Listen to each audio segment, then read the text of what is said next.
Muy buenos días. En primer lugar, me gustaría presentarme. Me llamo Silvia Román. Soy profesora en el Departamento de Física Aplicada en la Universidad de Extremadura, la UEX, que está en el suroeste de España. Es para mí un placer poder formar parte del profesorado de este curso, que espero sea de gran utilidad. Y durante mi aporte, pues voy a tratar de explicar de forma clara diferentes tecnologías de conversión de biomasa. Mi trabajo de investigación se centra en los procesos termoquímicos que nos permiten convertir a la biomasa, especialmente a la biomasa residual, en productos de valor, frecuentemente combustibles, ya sea en fase sólida, en fase líquida o en fase gaseosa, pero a menudo también en mi investigación trabajo con procesos que permiten convertir a la biomasa en materiales carbonosos, materiales de carbón, con un contenido en carbono mayor o menor en función del proceso, porque estos materiales pues tienen también un sinfín de aplicaciones, como iremos comprobando. Entonces, bueno, en primer lugar quería mostraros esta imagen porque, bueno, ya representa diferentes productos que podemos obtener si sabemos cómo trabajar con la biomasa. Por una parte, el fuego, es decir, con la biomasa mediante la combustión podemos obtener directamente calor. Para uso doméstico podemos trabajar para simplemente calefactar una vivienda. Podemos utilizar el calor para producir electricidad en una central térmica de aprovechamiento de biomasa, o también podemos aprovechar biomasas muy concretas que tienen la posibilidad de dar una llama bastante vistosa para producir luz. De hecho, es así como empezó aprovechándose la biomasa pues, en tiempos prehistóricos. Por otra parte, muestro a la izquierda pues lo que nosotros en España llamamos un brasero. Es un dispositivo en el cual se introduce no biomasa, sino biomasa que previamente se ha enriquecido en su contenido en carbono, carbón vegetal.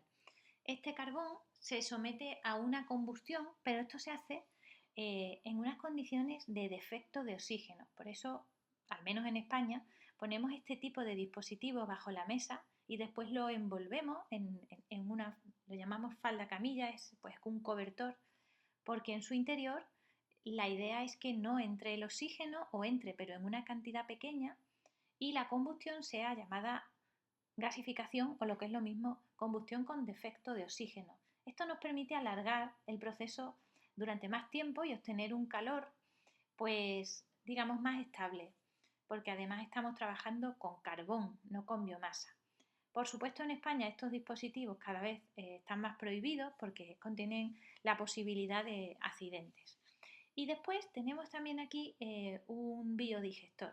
También hay biomasas que por su elevada humedad, por su composición, pues pueden ser sometidas a calentamientos no muy significativos y permitir que mediante la acción de microorganismos esta biomasa se descomponga para producir gases con contenido energético, como es el caso del metano. Cada vez vemos más la biodigestión como una forma de proporcionar un gas que pudiese en el futuro sustituir al gas natural.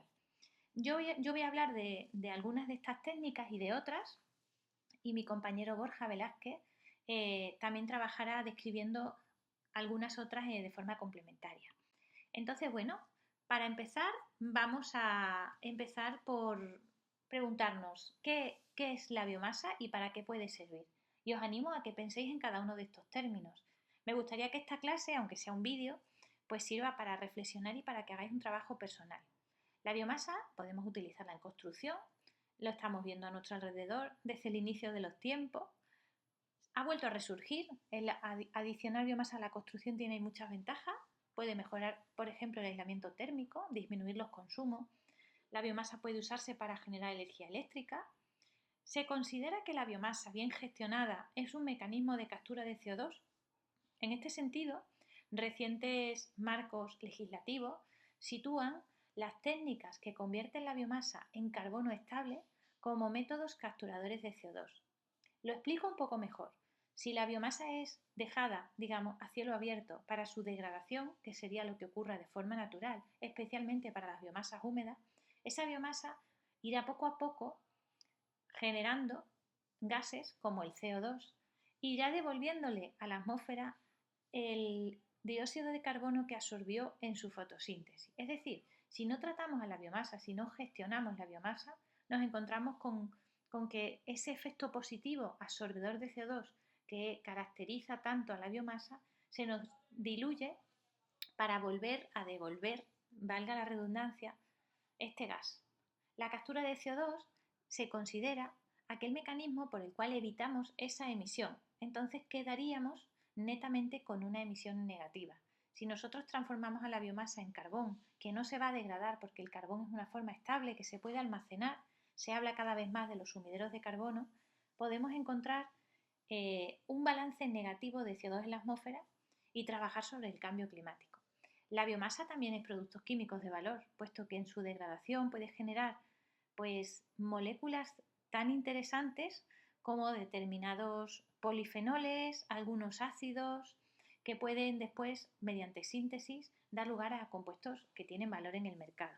Por supuesto, la biomasa es energía térmica, la primera definición sería esa, la biomasa nos permite obtener calor de forma instantánea cuando la quemamos.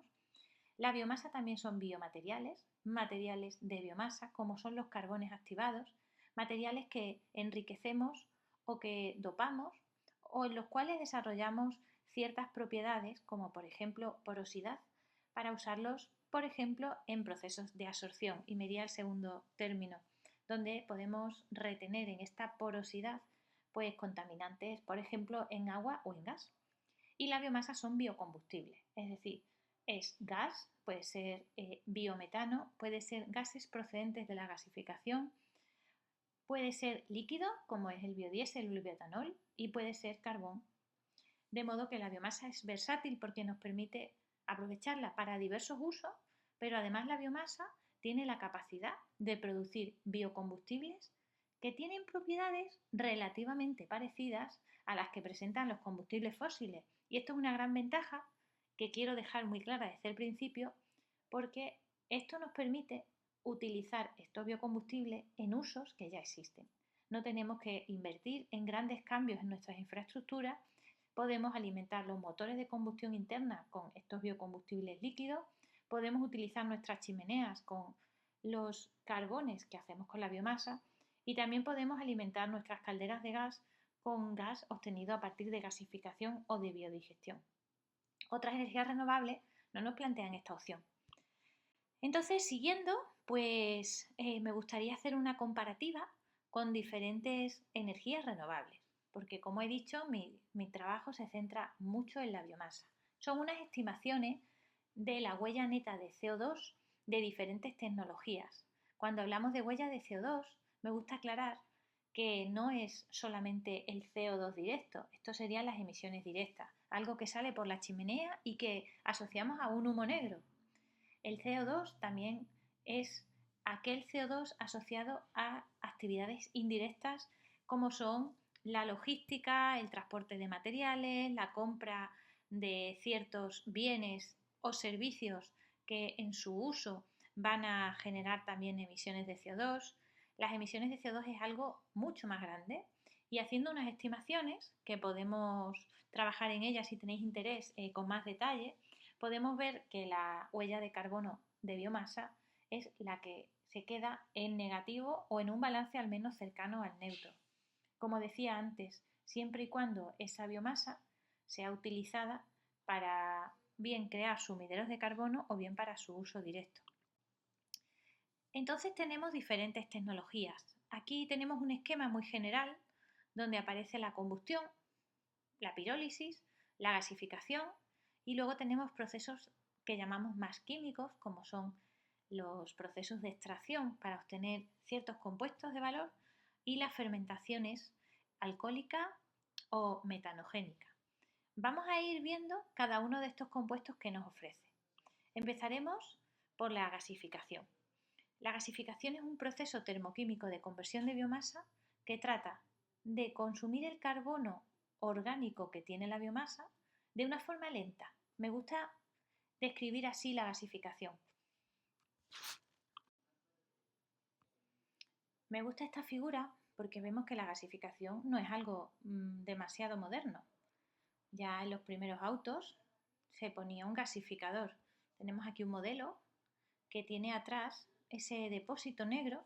Era un depósito que contenía carbón vegetal y en ese carbón se adicionaba un gas oxidante, como por ejemplo el aire, el cual iba degradando ese carbón de una forma lenta.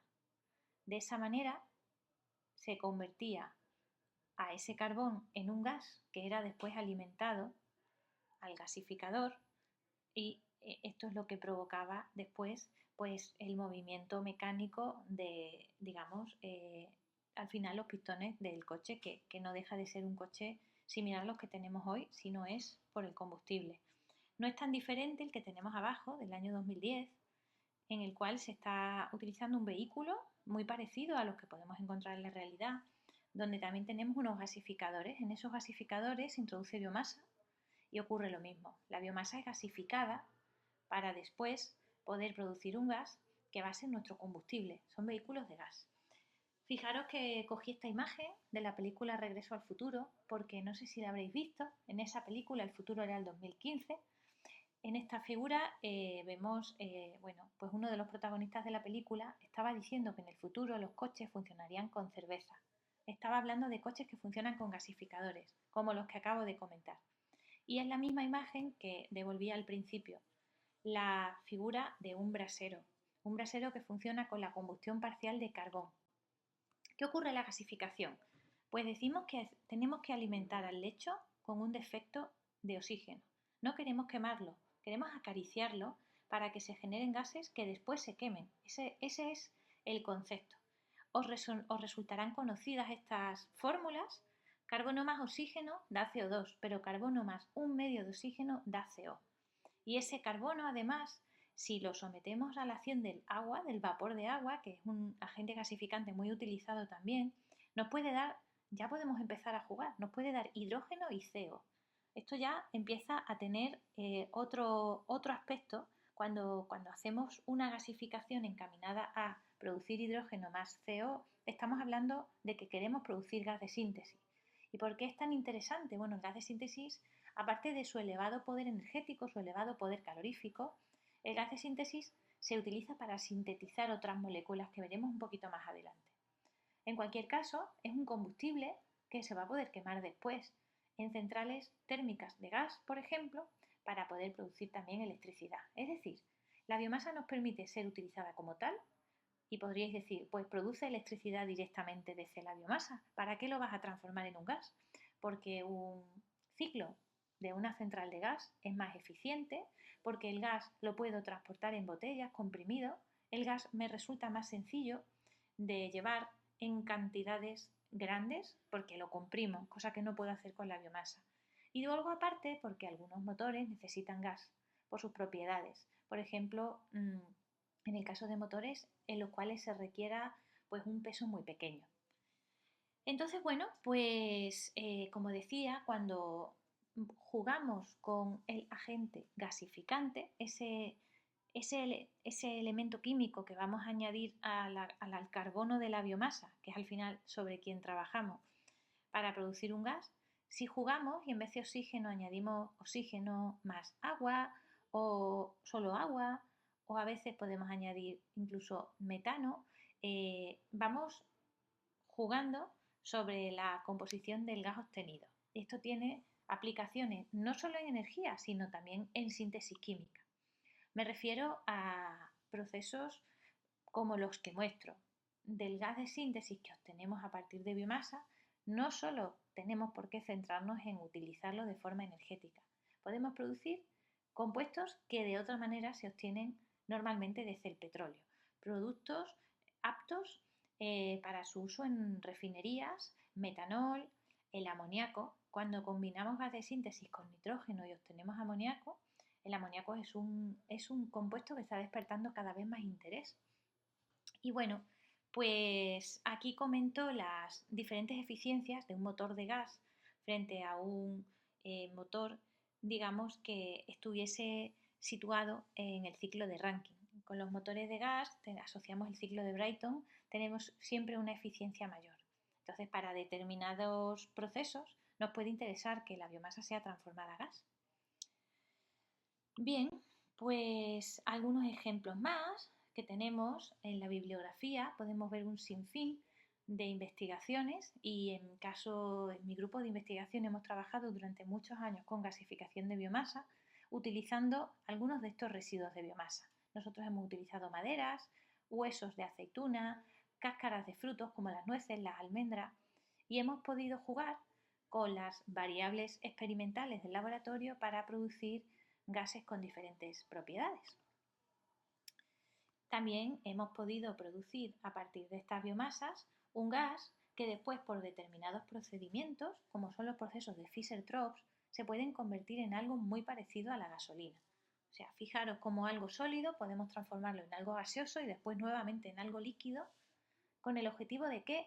De poder utilizar los vehículos que ya existen y no tener que pensar en cambiar toda la flota automovilística. Bien, han pasado 15 minutos, voy a parar este vídeo y seguiré en la siguiente presentación.